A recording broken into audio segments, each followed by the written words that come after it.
Assalamualaikum warahmatullahi wabarakatuh. Hello everyone. Good morning kids. And how are you today? Back again with Mr. Andri and Mrs. Wati. Today we learn about Environmental Education Life atau PLA. Our topic is Capture 4. Membiasakan kesiagaan menghadapi bencana alam. Are you ready kids? Let's go! Oke kids, bagian A, mengenal bencana alam dan dampaknya. Penanggulangan bencana BNPB catat bencana alam terjadi sejak awal tahun hingga 16 Januari 2021. Ini terkini ya. Sebanyak 136 bencana alam terjadi di Indonesia yang merenggut 80 korban jiwa dan 858 orang luka-luka. Bencana alam terbanyak yang terjadi adalah banjir sebanyak 95 kejadian. Tanah longsor yaitu 25 kejadian. Puting beliung yaitu 12 kejadian dan gempa bumi yaitu 2 kejadian.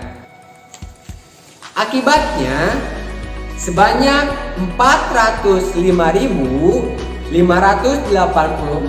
orang terdampak dan mengungsi. Sementara bencana alam terbesar baru-baru saja terjadi yaitu gempa di Majene, Sulawesi dan banjir di Kalimantan Selatan.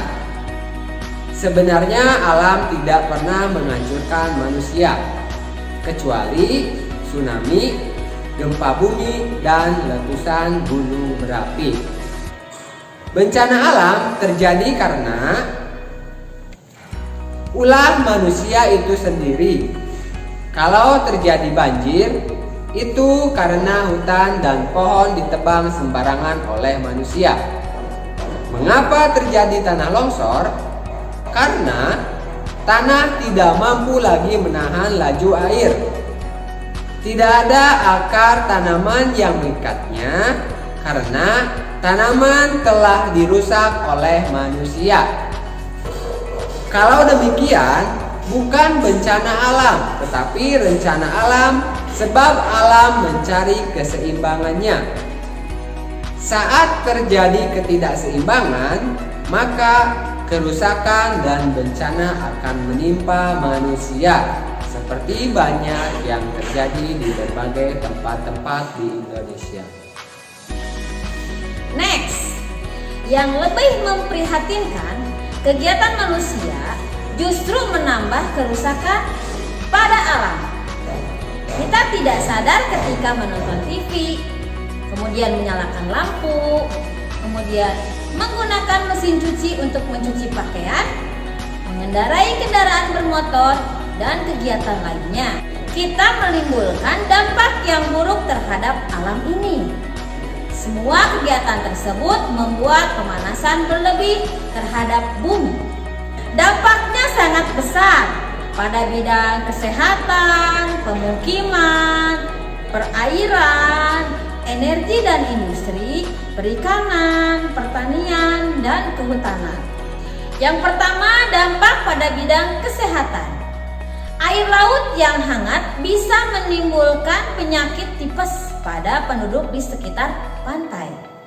Serta cuaca yang hangat dan lembab akan menumbuhkan penyakit malaria karena nyamuk berkembang lebih cepat dalam kondisi ini. Yang kedua, dampak pada bidang pemukiman. Kenaikan air laut diakibatkan mencairnya es di kutub akan menyebabkan naik dari laut ke daratan. Nah, pemukiman akan terkena dampaknya. Yang ketiga, dampak pada bidang perairan. Sejumlah daerah akan mengalami kekeringan yang parah karena pemanasan global. Karena adanya perbedaan iklim ya di sini. Sedangkan daerah yang lainnya akan mengalami banjir karena hujan yang terus-menerus sehingga meningkatnya volume air.